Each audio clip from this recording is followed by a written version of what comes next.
சட்டம் ஒழுங்கு குறித்த இந்த விவாதத்தில் திரு பொன் வில்சன் ஆகட்டும், தம்பி சூர்யாவாகட்டும் ரொம்ப பொறுப்புடன் இதை அணுகுனாங்க. இதில் வந்து ஒரு தனிப்பட்ட வன்மத்தையோ தனிப்பட்ட குற்றச்சாட்டுகளையோ அவர் காட்டவில்லை. ஏன்னா ஒரு சில விஷயங்களை சொல்லியே இதெல்லாம் என்ன இதற்கு அதுக்கான விளக்கங்களை கேட்கிறாங்க. உண்மை இதில் எல்லாத்துக்குமே உளவுத்துறை ஃபெயிலியர், நீங்கள் உளவுத்துறை பண்ணியிருக்கலான்னு பாலகிருஷ்ணன் சார் சொல்லும்போது அதை அந்த சட்டம் ஒழுங்கு ரெண்டே கேட்டகரைஸ் பண்ணார். ஒன்று வந்து தனிப்பட்ட பிரச்சனைகள், இன்னொன்று வந்து நாம் நினைத்திருந்தால் அதை தடுத்திருக்கலாம் என்று. உண்மைதான், அதை நாம் நினைத்திருந்தால் தடுக்க வேண்டும், அதற்கு இன்னும் நம்ம முனைப்பு காட்ட வேண்டும். தமிழ்நாடு சட்டம் ஒழுங்கில் மிகச் சிறப்பான மாநிலமாக இருந்தாலும் இன்னமும் சிறப்பான மாநிலமாக்குவதற்கு there is always a scope for excellence. அது உண்மைதான், அதை நாங்கள் முழுமையாக ஏற்றுக்கொள்கிறேன். கஸ்டோடியல் டெட் என்பது ஏற்றுக்கொள்ளக்கூடியதில்லை. அது என்னதான் கஸ்டடியில் இறப்பவர்கள் வந்து குற்றவாளிகளாக இருந்தாலும் அதில் அங்கே போய் அவர்கள் இறக்கக்கூடிய எந்த ஒரு இதுவும் அதை வந்து நிச்சயமாக தவிர்க்கப்பட வேண்டியதுதான். ஆனால் நான் சில விஷயங்களை சொல்கிறேன். யார் யாரெல்லாம் வந்து பிஜேபி சார்ந்தவர்கள் படுகொலை செய்யப்பட்ட தமிழ்நாட்டில் ஆடிட்டர் ரமேஷ் ரொம்ப முக்கியமான மனிதர். அடுத்தது மாநில செயற்குழு உறுப்பினர் புகழேந்தி, டாக்டர் அரவிந்த் ரெட்டி, பரமக்குடியில் முருகேசன். நான் சின்ன பட்டியலில் நிறைய நீண்ட பட்டியல் கொஞ்சம் பேரை படிக்கிறேன். இந்து முன்னணி மாநில செயலாளர் வெள்ளையன், KPS சுரேஷ், அதுக்கப்புறம் இத்தனை பேர் படுகொலை செய்யப்பட்டார்கள். இந்த படுகொலை செய்யப்பட்டது அதிமுக ஆட்சியில். அப்போ அதுவும் இன்டெலிஜென்ஸ் ஃபெயிலியர் தான். ஏன்னா அதிமுக அதை நான் பொறுப்பாக்கல, ஆனால் அதுவும் இன்டெலிஜென்ஸ் ஃபெயிலியர் தான். RSS அலுவலகத்தின் மீது வெடிகுண்டு வீசி 11 பேர் கொலை செய்யப்பட்டிருக்காங்க. அதுவும் அதே மாதிரியான உளவுத்துறை ஃபெயிலியர் தான். இந்த மாதிரி அதிமுக ஆட்சி காலத்தில், எடப்பாடி அவர்கள் ஆட்சி காலத்தில் நடந்த தூத்துக்குடியோ சாத்தான்குளமோ பொள்ளாச்சியோ யாரும் மறந்துட முடியாது. இப்போ பொள்ளாச்சி விஷயத்தில் வந்து இன்னும் 15 நாட்களில் தீர்ப்பு வரப்போகிறது. திராவிட முன்னேற்ற கழகத்தின் மீது தொடர்ந்து 2 பெரிய குற்றச்சாட்டுகள் நாங்கள் சுமந்தோம். ஒன்று லாவண்யாவுடைய மத மாற்ற சிட்டு. அதுக்கு ஆட்சிக்கு வந்த உடனே எங்கள் மீது அண்ணாமலை அவர்கள் உடனடியாக மாநில தலைவராக வந்த பிறகு கையில் எடுத்த முதல் விஷயம் ஜஸ்டிஸ் ஃபார் லாவண்யா. அந்த ஹேஷ்டேக் போய் பார்த்தீங்கன்னா இவர்கள் பேசிய பேச்சு ஒவ்வொரு தலைவர்களும் அதில் கட்கி இருக்கக்கூடிய வெறுப்புகளை நம்ம இப்பயும் பார்க்கலாம். ஜஸ்டிஸ் ஃபார் லாவண்யா ஹேஷ்டேக் பாருங்க நேயர்களே, அவ்வளவு இருக்கு. அதை பொறுமையாக கையாண்டு அதில் இன்னைக்கு குற்றப்பத்திரிகை தாக்கல் செய்யப்பட்டு சிபிஐ போய் குற்றப்பத்திரிகை தாக்கல் செய்யப்பட்டு அந்த வழக்கு வந்து அது எந்த மதமாற்ற ஆங்கிளும் கிடையாது, அந்த பள்ளிக்கு எந்த தொடர்பும் கிடையாது, எந்த மதமாற்ற இதுவும் கிடையாது, அது வந்து சித்தி கொடுமைதான்றத அது சொன்ன உடனே இப்போ யாரும் ஒருத்தர் கூட அந்த அவ்வளவு வெறுப்பை கக்கிய பிறகு ஒருத்தர் கூட அதற்காக மன்னிப்பு கேட்கவில்லை. இறுதியாக ஒரே ஒரு விஷயம், வேங்கை விஷயத்தில் மத வெறுப்பு தான் தமிழ்நாட்டில் மத நல்லிணக்கத்தை குலைக்கக்கூடிய விஷயம் சொல்றீங்க. நீங்களே குறிப்பிட்டீங்க ஜஸ்டிஸ் ஃபார் லாவண்யா, அண்மையில் திருப்பரங்குன்ற சம்பவம், இது எல்லாமே நீதிமன்றத்துடைய கண்டிப்புக்கு பிறகும் சிபிஐ கிளாரிஃபிகேஷனுக்கு பிறகுதான் என்னன்னு ஒரு தெளிவு கிடைச்சது.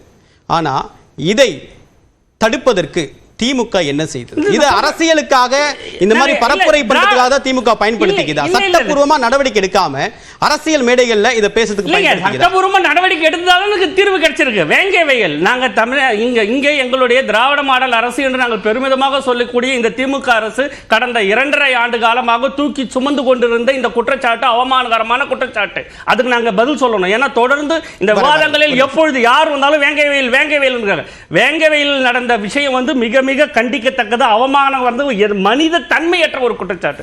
உண்மையில் அதை வந்து அந்த மாதிரியான ஒரு விஷயம் வெளியே வந்த உடனே வேற எந்த மாநிலமாக இருந்தாலும் அல்லது வேற எந்த அரசா இருந்தாலும் ரொம்ப சுலபமா எதிர்த்தரப்பு யாருக்கும் தெரியும், சந்தேகம் யார் மேல இருக்குன்னு தெரியும். அந்த ஊர்ல இருக்கக்கூடிய ஊர் தலைவர் அவர் அதிமுக காரர் வேற, எங்களுக்கு எதிர்க்கட்சி. கூட்டணி கட்சி கிட்ட இருந்து உங்களால போக முடியல. ஒரே நிமிஷம் சார், நான் கூட்டணி கட்சிக்கு இல்ல, நான் ஒட்டுமொத்த நாட்டு மக்களுக்கு எங்களுடைய விளக்கத்தை கொடுக்குறேன். கூட்டணி கட்சிக்காக மட்டும் இல்ல, ஒட்டுமொத்த நாட்டு மக்கள் இதை கேட்கட்டும். எதிர்கட்சி தலைவர் அந்த பஞ்சாயத்து தலைவர் எதிர்கட்சி சார்ந்தவர் தான். தூக்கி அரெஸ்ட் பண்ணி உள்ள போட்டிருந்தா, காவல்துறை வழக்கம் போல உள்ள போட்டிருந்தா அதுக்கான தீர்வு கிடைச்சதாக மக்கள் நம்பி இருப்பார்கள். ஆனா தமிழ்நாட்டின் முதலமைச்சர் உண்மையான குற்றவாளிகளை கண்டுபிடிக்க வேண்டும். ஏனென்றால் நடந்தது அவ்வளவு மோசமான குற்றம். இதில் நிஜமான குற்றவாளிகளை கண்டுபிடிக்க வேண்டும் என்பதற்காக அவ்வளவு பொறுமையாக ஒவ்வொரு வாரமும் ரெவியூ பண்ணுவார். ஒவ்வொரு வாரமாக அதை சிபிசிஐடி கொடுத்து மிகச்சிறப்பான ஆபீசர்ஸ் அங்க நியமித்து இப்பொழுது குற்றவாளிகளை அறிவியல் பூர்வமாக ஆதாரத்துடன் கண்டுபிடித்து இன்னைக்கு குற்றப்பத்திரிகை தாக்கல் பண்ணியாச்சு. இப்போ இதை ஏற்பது மறுப்பது ஜனநாயகத்தில் எல்லாருக்கும் உரிமை.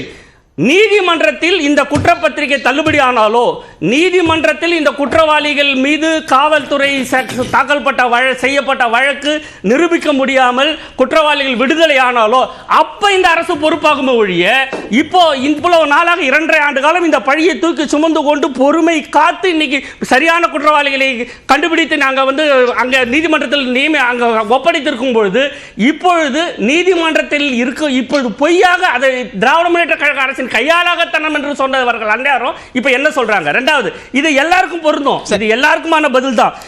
ரெண்டாவது முக்கியமானது இது போன்ற சொல்லிடுறேன். ஏன் திடீர்னு பூதாகரம் நான் மறுபடியும் முதலமைச்சர் சொன்ன வாட்ஸ்அப் என்ற விஷயம் சொல்றேன். போஸ்ட் கோவிட் 2021க்கு பிறகு எல்லாரிடமும் மொபைல் போன் போயிடுச்சு. நம்ம அந்த ஆன்லைன் கிளாஸ்னு சொல்லி பிள்ளைகளுக்கெல்லாம் மொபைல் போன் வாங்கி கொடுத்துட்டோம். பெண்கள் எல்லாரும் இப்போ யூடியூப் பார்க்க ஆரம்பிச்சிட்டாங்க. அப்போ ஒரு விஷயத்தை கொண்டு போய் நேரேட்டிவ் நான் முதல்ல ஆரம்பிச்சேன். ஒரு விஷயத்தை கொண்டு போய் தவறான நேரேட்டிவோ சரியான செய்தியோ கொண்டு போய் சேர்ப்பதற்கு, அதை பெரிய பூதாகரமாக்குவதற்கு, அச்சுறுத்துவதற்கு எல்லாத்துக்கும் ஆல்ரெடி ஒரு பிளாட்ஃபார்ம் இருக்கிறது. இப்போ தமிழ்நாட்டில் இது போன்ற சென்சிட்டிவான அது அண்ணா பல்கலைக்கழகம், அது வேங்கை வயலாகட்டும், இல்ல தமிழ்நாடு தான் முதல் முறையா இணைய குற்றங்களை தடுப்பதற்காக ஒரு ஸ்பெஷல் விங்கே ஃபார்ம் பண்ணாங்க. அதனுடைய அதே மறுபடியும் காரணம் காமிக்கிறது அப்படின்றது எப்படி ஏற்படும்? இல்லைங்க, நான் அதே காரணம் காட்டல. நான் பிளாட்ஃபார்ம் இருக்குது, அவைலபிளா இருக்கு. இப்போ எதனால இந்த மாதிரி ஹேட் ஸ்பீச் எல்லாம் இது இந்த அளவுக்கு டென்சிட்டி ஆஃப் இதுக்கு வேற மாநிலத்தில் இருந்திருந்தா மிகப்பெரிய கலவரங்கள் நடந்திருக்கும். இங்க அந்த மாதிரி எந்த ஒரு இதுவும் இல்லாம நாங்க காப்பாற்றுறோம். இப்பொழுது இது போன்ற சூழலில் எதிர்க்கட்சிகள் குற்றம் சாட்டலாம், எதிர்க்கட்சிகள் சந்தேகப்படலாம், ஆளுங்கட்சிக்கு பதில் சொல்றதுக்கு எல்லா கடமையும் இருக்கிறது. ஆனா சென்சிட்டிவான விஷயங்களில் இன்சென்சிட்டிவாக நடந்து கொள்வது எந்த எதிர்க்கட்சிக்கும் அழகு இல்லை. 75 எம்எல்ஏக்களை வைத்துக் கொண்டிருக்கிறோம் என்று சொல்லக்கூடிய எடப்பாடி பழனிசாமி அவர்கள் இன்னும் பொறுப்பாக நடந்து கொள்ள வேண்டும். 75 எம்எல்ஏக்களை வைத்திருக்கக்கூடிய அதிமுக இது போன்ற விவாதங்களுக்கு அதிமுகவினர் அனுப்ப வேண்டும், பிராக்சி அனுப்பக்கூடாது. சரி, ஓகே. திருப்பூர் வில்சன் பொறுப்பில்லாம அரசியல் செய்கிறாரா எதிர்க்கட்சி தலைவர்? இல்லை, இப்போ எல்லாத்தையும் சொல்றாரு. அவர் பிராக்சியை அனுப்பக்கூடாதுன்னா சனாதானம், அதுதான் சனாதானம். அதாவது சொல்ற கருத்துக்கு பெரியார் சொல்றது என்னன்னா, பெரியார் சொல்ற